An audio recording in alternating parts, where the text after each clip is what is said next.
Hey guys, what's up?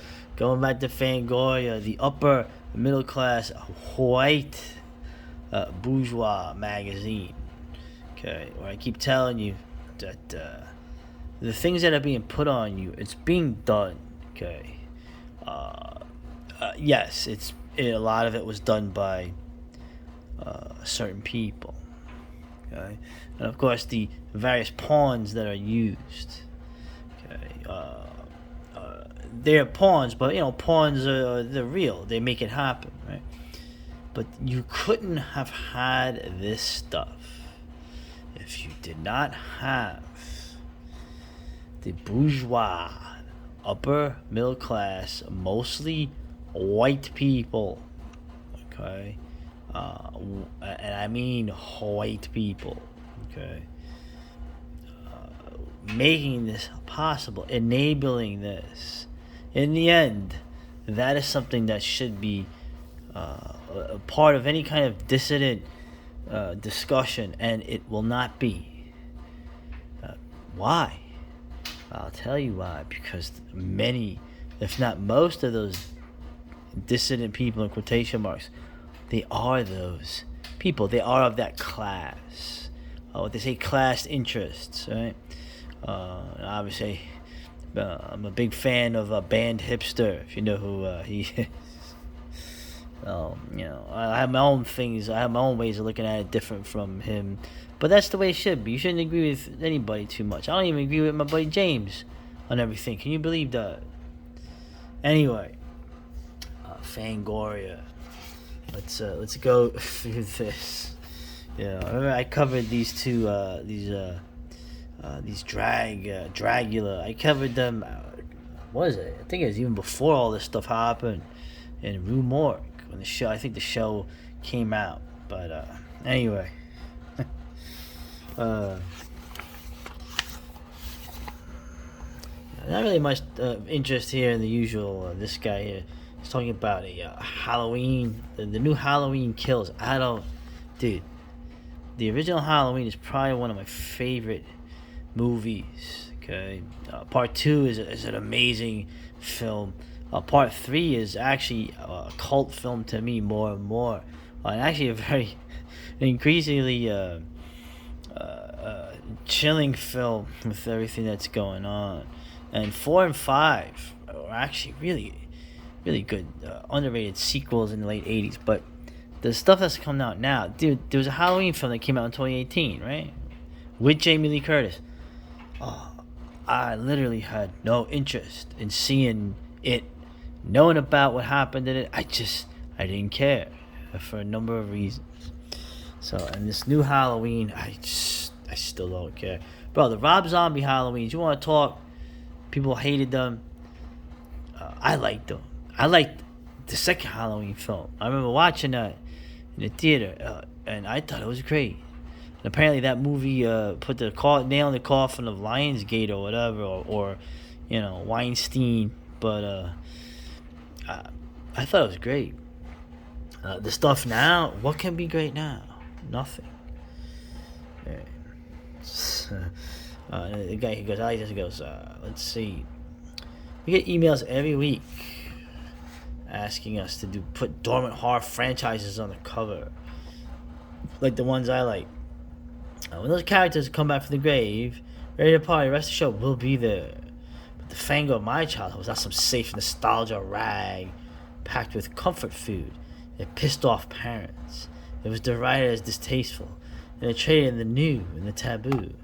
And that means putting monstrously scary drag queens, creating a severed head on the cover. New Santa customers, please allow me to introduce you to the Boulay brothers. Okay. Oh, aren't you just so edgy, dude? There's so many edgy guys. Like BTD made a good point. They're putting in their good boy points. I'm a good boy, right? Your social credit score is starting out at the top level, but can you keep that social credit at that top level forever? We shall see in the next decade. Right. But for example, okay, welcome back. What is this? We're talking about Um, Welcome to the Blumhouse. Well, what a horrible title for a friggin' thing. What is this? The anthology series? Welcome to the Blumhouse. That sounds like such a horrible name. Such a horrible it doesn't sound like anything. This year's quartet of films. These things cost money, by the way. Money that's gonna be worth less every friggin' day that goes by.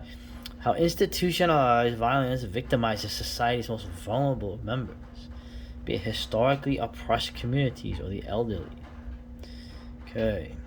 Blumhouse TV president production Jeremy Gold describes the series as a terrific opportunity to work closely with emerging filmmakers, supporting them. They'll tell stories of future characters that we don't often see. Yeah. These are the people we haven't been often seeing them for the last 10 years. Yeah, that's all we see. And this year's collection, well, guys, check this out. It's gonna be a surprise. You're never gonna imagine. It emphasizes strong women of all ages and walks of life who kick butt and seize control of their destiny. You obviously have no sense of what destiny is. Yeah, so what is this? The protective institutions of post-Katrina New Orleans. Katrina happened the year my girl died. It's a long time ago now. They fail altogether, widening the city's economic gap. Right, just like my hometown, New York. Never been more bourgeois leftist, and the wealth gap is never been higher. Especially when you chase out all the working middle class people, the ethnic people that look like me.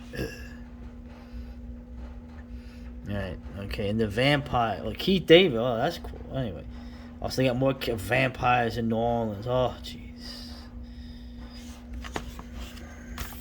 Warping a familiar vampire into funhouse lens of America's historical struggle. Oh, it's injustice. From slavery to modern police violence. Okay. It learns to express a woman who learns to love herself while battling vampires. Explores systematic racism and the disparities of the communities still suffering in the wake of Hurricane Katrina that would happen 16 years ago. It's never gonna end. Okay, who is this? Ryan Zaragoza also conjures the ghosts of historical atrocities in Madres. The tale of Beto O'Rourke, Beto and Diana, Tinajueta and Ariana Guerrera, right?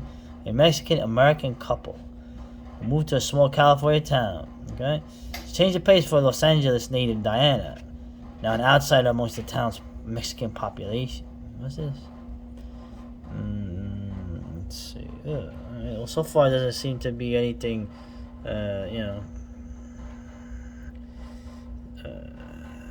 Okay. My goal for Madre is to bring awareness to the real life horror that inspired the film.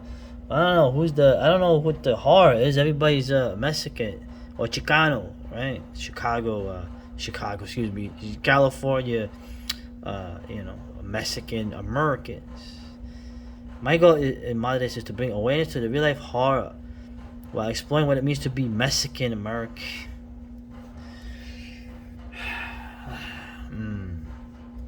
If I make horror films, do you think I want to express what it is to be a European American? Well, I don't have to, because horror is actually from us. Anyway, let's see. Oppressed communities on the siege. it's like, man, fuck this dude. Enough of me joking around, man. Fuck these movies. You gonna watch these? You really gonna watch these? These aren't made to be watched, just like all these comics aren't made to be read. It's part of a process, okay? Which part of that process is impressing your peers in your status in your little group.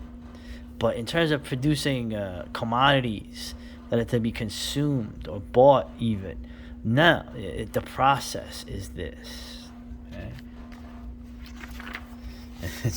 That's pathetic.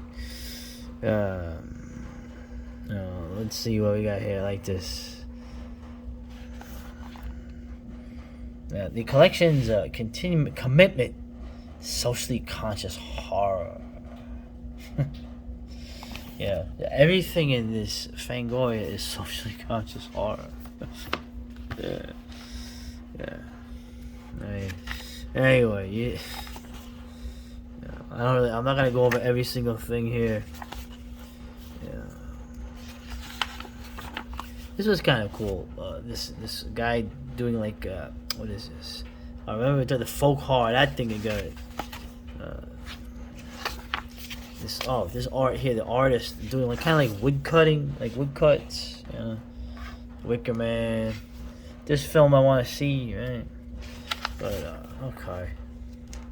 Oh, Tom Savini. I told you I met Tom Savini once. I'll be honest. Like the guy, man, he looked. And no offense to Tom, I respect the guy. The guy was a Vietnam vet, like my stepdad, and he seemed very he was always very wary. And he was, he looked at me kind of like he was like trying to figure out what I was coming about. Meanwhile, I was just talking to the guy. But the thing is that he reminded me of guys I remember also growing up with a lot of traumatized people, But at least this guy created some amazing things. Leave it at that. So, don't care about this. The biggest Halloween fan that you could ever imagine is me, and I have no interest. And I noticed too, Michael. He's. And it could be wrong. I don't know. I haven't seen this.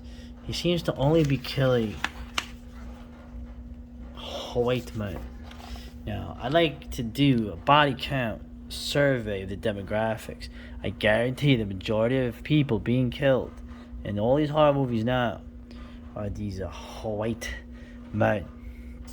Okay. Oh, you snowflake, you complain. No, I think it's interesting because, like I said, mostly males are going to be killed in these movies now. The difference is it's not supposed to horrify you. It's supposed to... You're supposed to like it. You're supposed to cheer it on. And in the end of the day, the majority of people who are creating that are their own guys. So in the end, what can you say? I don't care. The fact that that normalizes the dehumanization of stuff that's gonna pay dividends in a decade or so, that I'm gonna have to deal with as an older man. Oh well, that's just how it goes. I guess I better be better, or I won't be. So it actually is a good thing. I'm not complaining about it. It has to happen. Like there's some Pasadena. That's where they shot Halloween. It's supposed to be the Midwest. But I don't know. Just all I remember this was I have Kim's photos. What is this? I always have Kim's photo. Who the hell is Kim?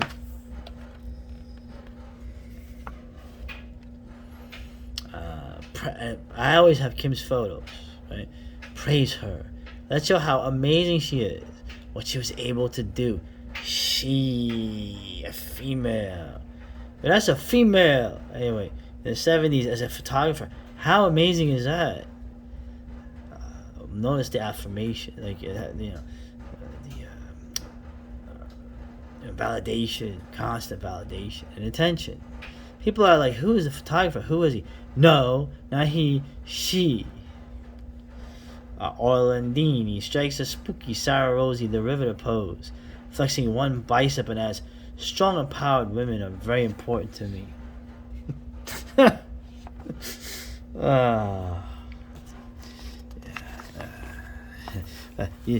on a second.